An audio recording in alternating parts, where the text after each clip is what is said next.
సింహరాశి వారి ఇంట్లో రహస్యంగా ఈ దేవత తిరుగుతుంది. ఆ దేవత ఎవరో తెలిస్తే మీరు ఖచ్చితంగా ఆశ్చర్యపోతారు. అంతేకాకుండా మీ కనుల వెంట కన్నీళ్లు రావడం ఖాయం. గళ్ళు గళ్ళుమని గజ్జల శబ్దంతో అర్ధరాత్రి వేళ మీ ఇంటి ఆరు బయట రహస్యంగా ఈ దేవత తిరుగుతోంది.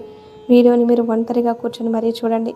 అలాగే వీడియోని పూర్తిగా చూస్తే అసలు ఆ దేవత ఎవరు, ఏంటి అనే విషయాలు మీకు చక్కగా అర్థమవుతాయి. కాబట్టి పూర్తిగా వీడియోని వినడానికి ట్రై చేయండి. అలాగే వీడియోకి ఒక చిన్న లైక్ ఇచ్చి సపోర్ట్ చేస్తారని చెప్పి మనస్ఫూర్తిగా కోరుకుంటున్నాను. సింహరాశి వారి విషయానికి వస్తే ఈ సింహరాశి వారు వ్యక్తిగతంగా చాలా మంచివారండి. అంటే ధైర్యవంతులు. అలాగే తెలివితేటలు అనేవి వీరికి చాలా ఎక్కువగా ఉంటాయన్నమాట. సింహం అడవికి ఎలా రారాజుగా ఉంటుందో అలాగే ఈ సింహరాశికి సంబంధించినటువంటి వ్యక్తులందరూ పురుషులైనా స్త్రీలైనా చాలా ధైర్యంతో చాలా తెలివితేటలతో దేనికైనా సరే ముందుగా ఉంటూ ఉంటారనమాట. అన్ని రంగాల్లో కూడా అంటే ఎక్కడికైనా సరే వెనకడుగు అనేది వీరు వేయరు. అలాగే నలుగురిలో వీరేంటంటే ఒకరిగా అంటే ముందుకు ఉంటూ ఉంటారనమాట. ప్రతి దానిలో కూడా పోటీగా జీవితంలో ఒక మంచి విజయం సాధించాలి అని చెప్పేసి చాలా రకాలైనటువంటి ఆశలతో ముందుకు అడుగులు వేసేటటువంటి వ్యక్తులుగా వీరినైతే చెప్పుకోవచ్చు. కాకపోతే వీరికి చిన్న వయసు నుంచి కష్టాల సంఖ్య అనేది చాలా ఎక్కువగా ఉంటుంది. అయినా కూడా వీరేంటంటే వీరి యొక్క ధైర్య సాహసాలతో ఆ పరిస్థితుల నుంచి బయటకు నెట్టుకొస్తున్నారని చెప్పేసి మనమైతే చెప్పుకోవచ్చు అనమాట. మీరు ఎక్కడ కూడా ఎన్ని పరిస్థితులు వీరిని ఉక్కిరి బిక్కిరి చేసినా, మనుషులు ఇబ్బంది పెట్టినా, పరిస్థితులు ఇబ్బంది పెట్టినా ఎక్కడా కూడా వీరి వ్యక్తిత్వాన్ని మాత్రం ఎక్కడా కూడా వదులుకోరనమాట. చాలా నీతిగా నిజాయితీగా ఉండేటటువంటి వ్యక్తులు అనమాట ఈ సింహరాశి వారు. మాకు పరువు కన్నా కూడా ఏది ముఖ్యం కాదు. మేము ఏదైనా సరే నీతిగా నిలబడతాము. మాట మీద మాటకు కట్టుబడి ఉంటాము. నమ్మిన వాళ్లకు మేము అన్యాయం చేయము. ప్రేమ అనురాగాల్లో కానీ నీతి నిజాయితీ విషయాల్లో కానీ చాలా సిన్సియర్గా ఉంటారనమాట. కాబట్టి వీరికి ఏంటంటే ఆ దైవం యొక్క అనుగ్రహం అనేది పుష్కలంగా ఉంది.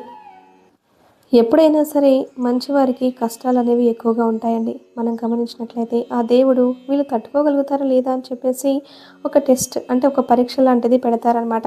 అలా పెట్టినప్పుడు అలాంటి పరీక్షలో మనం ధైర్యంగా ముందుకు నెట్టగలిగినట్లయితే తర్వాత మనకి ఆ కష్టాల వెనకాల సుఖాల యొక్క తెర అంటే తలుపు అనేది తెరిచి ఉంటుందన్నమాట.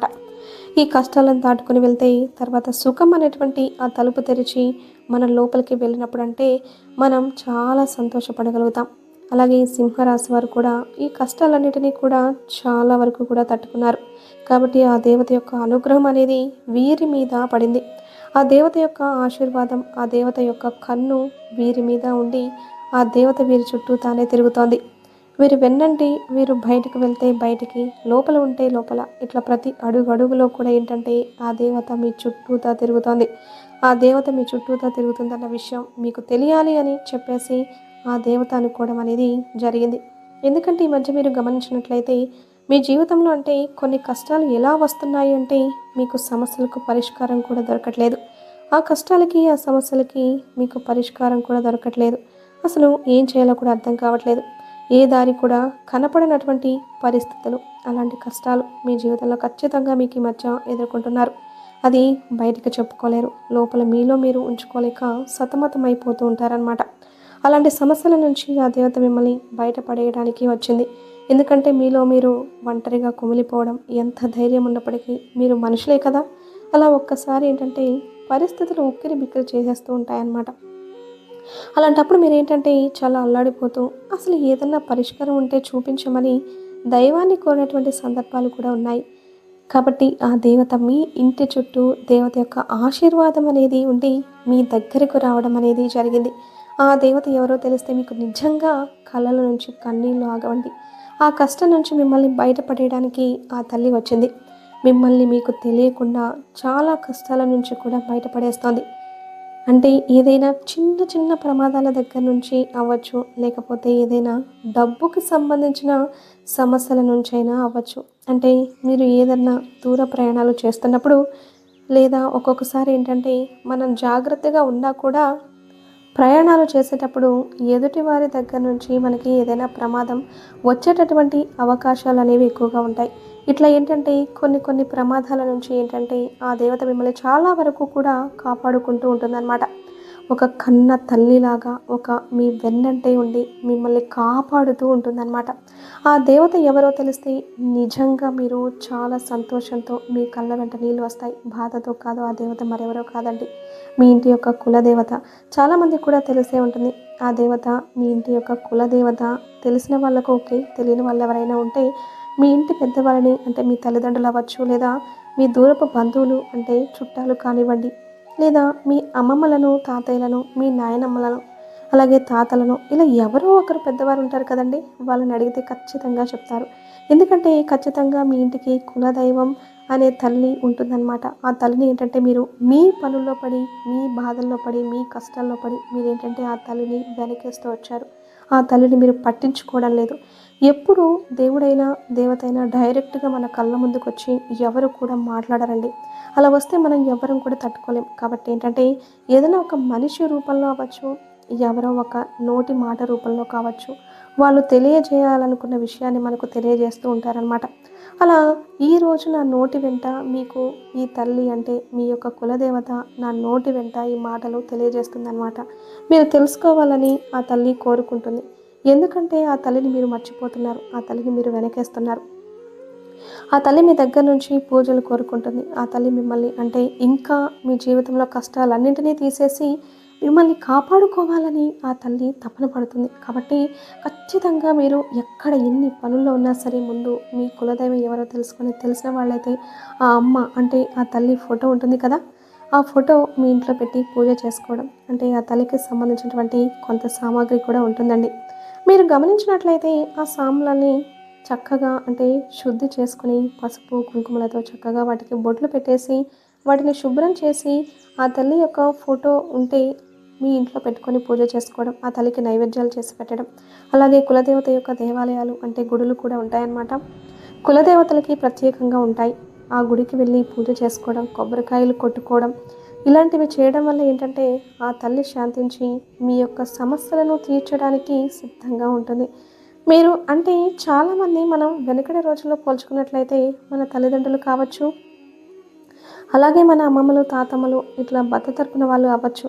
అంటే భర్త తరపున ఎక్కువగా ఈ కులదేవతలు అనేవాళ్ళు ఉంటారనమాట ఆడవాళ్ళకి. భర్త తరపున, మగవారి తరపున ఎక్కువగా ఈ కులదేవతలు ఉంటారనమాట. అంటే ఆడవాళ్ళకి పెళ్ళైన తర్వాత భర్త తరపున కులదైవమే వీరి ఇంటి కులదైవంగా కూడా మారుతుంది. కాబట్టి అది తెలుసుకొని మీరేంటంటే పూజలు చేయడం వల్ల మీ సమస్యల సంఖ్య అనేది తగ్గుతుంది. వెనుకటి రోజుల్లో మనం గమనించినట్లయితే ఎక్కువగా ఇలాంటివి చేసేవాళ్ళని. వారికి ఎలాంటి కష్టం వచ్చినా సరే ఆ తల్లికి చెప్పుకొని, ఆ కులదేవతకు చెప్పుకొని ఆ సమస్యల నుంచి బయటపడేవాళ్ళు. మొక్కులు చెల్లించుకునేవాళ్ళు. అంటే పొంగలి చేయడం, ఇలా కొన్ని మొక్కులు అనేవి చెల్లించుకునేవాళ్ళు. అలా చేయడం వల్ల వారు ఆ సమస్యల నుంచి బయటపడేవారు. అలా కాకుండా పట్టించుకోకుండా ఉండే వాళ్ళకి ఏంటంటే చాలా భయంకరమైనటువంటి సమస్యలు ఎదుర్కొనేవాళ్ళు. చాలా రకాలైనటువంటి సమస్యలతో. కాబట్టి ఎవరు కూడా అంత చదువుకున్న వాళ్ళైనా సరే ఈ రోజులో చాలా వరకు కూడా డెవలప్ అయి ఉండొచ్చండి. నమ్మకుండా ఉండేవాళ్ళు కూడా చాలామంది ఉన్నారు. కానీ ఏ రోజుల్లోనైనా సరే మనకి ఎంత టెక్నాలజీ అనేది పెరిగినా సరే దైవాన్ని మాత్రం ప్రతి ఒక్కరు నమ్మి తీరాల్సిందే. దైవాన్ని వెనకేస్తే మనం చాలా రకాలైనటువంటి సమస్యలతో ఇబ్బంది పడాల్సినటువంటి పరిస్థితి ఖచ్చితంగా వస్తుంది. దైవాన్ని నమ్మిన వాళ్ళు, చెడిపోయిన వాళ్ళు ఎవరు కూడా లేరు. కాబట్టి మీరు ఎన్ని పనుల్లో ఉన్నా ముందు ఆ విషయం తెలుసుకొని మీ యొక్క కులదైవం ఎవరని తెలుసుకొని ఖచ్చితంగా తల్లికి మీరు పూజలు చేయాల్సిందే. ఇలాంటివి చేయడం వల్ల ఆ తల్లి మీకు శాంతించి మీకు వరాలను ఇవ్వడానికి సిద్ధంగా ఉందన్నమాట. ఆ తల్లి అర్ధరాత్రి పూట మీరు గమనించినట్లయితే అంటే రాత్రి సమయంలో 10 గంటలు, 12 లేదా 11 గంటలకి అలాంటి టైంలో మీరు గమనించినట్లయితే మీ ఇంటి ఆరు బయట మీకంటే గచ్చుల మీద అవ్వచ్చు, లేదా సందుల్లో ఇలా కొంచెం ఉంటుంది కదండి ఆరు బయట, అలాంటి చోట మీకు గల్లు గల్లుమని గజ్జల శబ్దంతో ఒక చప్పుడు వినిపిస్తుంది. మీరు గమనించినట్లయితే మీళ్ళల్లో వాళ్ళని కూడా మీరు అడగండి, వాళ్ళు చెప్తారనమాట. ఒక్కసారి పిల్లలు కూడా అంటూ ఉంటారు, పెద్దవాళ్ళు కూడా అంటూ ఉంటారు, గజ్జల సౌండ్ లాగా వినిపిస్తుంది ఏంటి అని చెప్పేసి అంటూ ఉంటారు. ఆ విషయానికి మీరు భయపడొద్దండి. అలా గల్లు గల్లుమని గజ్జల శబ్దంగా తిరుగుతుంది. ఎవరు అని అంటే మీ ఇంటి యొక్క కులదైవం. మీరు భయపడాల్సినటువంటి పని లేదు. ఆ కులదైవం ఏంటంటే మీ యొక్క పూజల కోసం మీరు అమ్మని వెనకేస్తున్నారు. వెనకేయడం అనేది అస్సలు కరెక్ట్ విషయం కాదండి. కాబట్టి అమ్మను మీరు తెలుసుకొని పూజలు చేయండి. అమ్మ శాంతిస్తుంది. అమ్మ ఆగ్రహానికి మీరు గురి కాకండి. ఎందుకంటే చాలా రకాలైనటువంటి సమస్యలు ఎంతమంది ఎదుర్కొన్నారు. కాబట్టి ఆ అమ్మకి మీరు సింపుల్గా ఎక్కువ ఆర్భాటం ఏమీ అవసరం లేకుండా కాస్త అమ్మకి ఇంట్లో చక్కగా పూజ చేసుకోవడం, ఆ దేవాలయం గుడి ఉంటే గుడికి వెళ్ళి అక్కడ కొబ్బరికాయ కొట్టుకోవడం, ఇలాంటివి చేయడం వల్ల సింపుల్గా ఒక పండు లేకపోతే ఫలము పువ్వు ఏదో ఒకటి సమర్పించినట్లయితే అమ్మ శాంతిస్తుంది. అమ్మ శాంతించడం వల్ల మనకు బాధలు కష్టాలన్నీ కూడా తొలగిపోతాయి అన్నమాట. మనం చాలాసార్లు మనం అనుకుంటూ ఉంటాం, అలాంటి సమస్యలకి అంటే ఏ దారి దొరకని ప్రశ్నలకు, చిక్కు ప్రశ్నలకు అమ్మ మీకు సమాధానం చూపిస్తుంది, దారి చూపిస్తుంది. మూసుకుపోయినటువంటి తలుపుల్ని ఈ కులదేవత మీ యొక్క కులదైవ తలుపులు తెరవడానికి సిద్ధంగా ఉంది. కాబట్టి అంటే అక్కడికి వెళ్ళి ఇక్కడికి వెళ్ళి 100 మంది మనుషులకి జనాలకి చెప్పుకున్నా కూడా మన కష్టము నష్టము ఎవరూ తీర్చరండి. కాబట్టి మనం కష్టం నుంచి మనమే బయటపడాల్సిందే. బయట వేయడానికి అమ్మ సిద్ధంగా ఉంది. అది తెలుసుకుని మనం చేయాల్సినటువంటి పని మనం చేయడం మన చేతుల్లో మిగిలి ఉందన్నమాట. కాబట్టి ప్రతి ఒక్కరూ కూడా ఏముందులే అనుకోకుండా మీరు ఎక్కడైనా ఉండండి. అంటే మీరు సిటీస్లో ఉండొచ్చు, లేకపోతే ఎక్కడైనా ఉండొచ్చు. కానీ మీరు ప్రత్యేకంగా ఆ తల్లిని మీ యొక్క కులదేవతను తెలుసుకొని ఆ తల్లికి చేయాల్సినటువంటి పూజ పద్ధతులు ఏంటి అవి కూడా వాళ్ళే చెప్తారు. అలా చేసుకోండి. అలా మీరు ప్రతిరోజు కాకపోయినా మీరు కుదిరినప్పుడైనా నెలకు ఒకసారి 2 నెలలకు ఒకసారి అయినా సరే అమ్మనైతే పలకరించండి. లేకపోతే ఏంటంటే అమ్మ చాలా ఆగ్రహానికి గురవుతుంది. తల్లి ఆగ్రహించిందంటే ఇక మనుషులం మనమెంత. కాబట్టి మీరు గుర్తుంచుకొని ఆ తల్లిని ఆశీర్వదించి ఆ తల్లి యొక్క ఆశీర్వచనాలు తీసుకోండి, పూజలు చేయండి.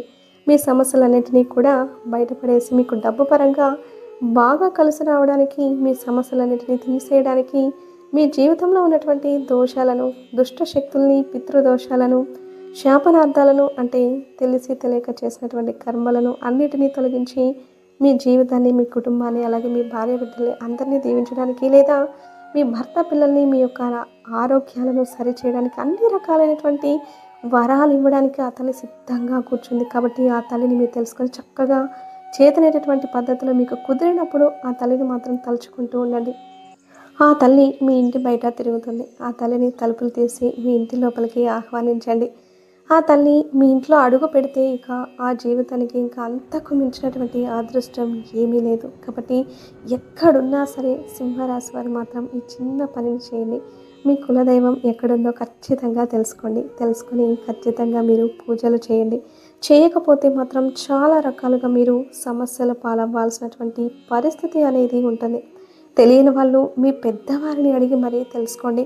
చక్కగా ఆ తల్లిని మీ ఇంటి లోపలికి చక్కగా పిలిచి ఆ తల్లికి ఇంట్లో చక్కగా ఇంటిని వాకిలిని శుద్ధి చేసుకొని ఆ తల్లికి ఎలా పూజ చేసే విధానం ఆ పద్ధతులు ఉంటాయో మీరు అలాగా చక్కగా పాలు పొంగిచ్చి ఆ తల్లి దగ్గర దీపారాధన చేసి కొబ్బరికాయ కొట్టుకొని చక్కగా చేయండి. అలా చేయడం వల్ల మీ సమస్యలు మాయమైపోతాయి. వచ్చిన సమస్యలు వెళ్ళిపోతాయి. ఆ తల్లి ఆ సమస్యలన్నిటినీ తీసేసి ఆ బంగారు తల్లి బంగారు పాదాన్ని మీ ఇంట్లో పెట్టించుకోండి. మీ జీవితం అష్ట ఐశ్వర్యాలతో, సుఖ సంతోషాలతో, ఆయురారోగ్యాలతో నిండి నూరేళ్ళు సంతోషంగా ఉండండి. ఆ తల్లి యొక్క ఆశీర్వచనాలు తీసుకోండి. చక్కగా ఈ చిన్న పనిని చేయండి. మీరు ఏముంది అని చెప్పేసి మాత్రం దయచేసి పట్టించుకోకుండా ఉండవద్దు. ఎందుకంటే చాలామంది కూడా పట్టించుకొని వాళ్ళు చాలా నష్టాలు ఎదుర్కొన్నారు. మాకు తెలిసిన వాళ్ళు చాలా ఇబ్బందులు పడ్డారు. కాబట్టి అదే అనుభవంతో నేను మీకు చెప్పడం అనేది జరుగుతుంది. కాబట్టి మీ యొక్క కులదేవతను తెలుసుకొని ఆ తల్లికి చేయాల్సినటువంటి పూజలు ఆ తల్లికి చేయండి.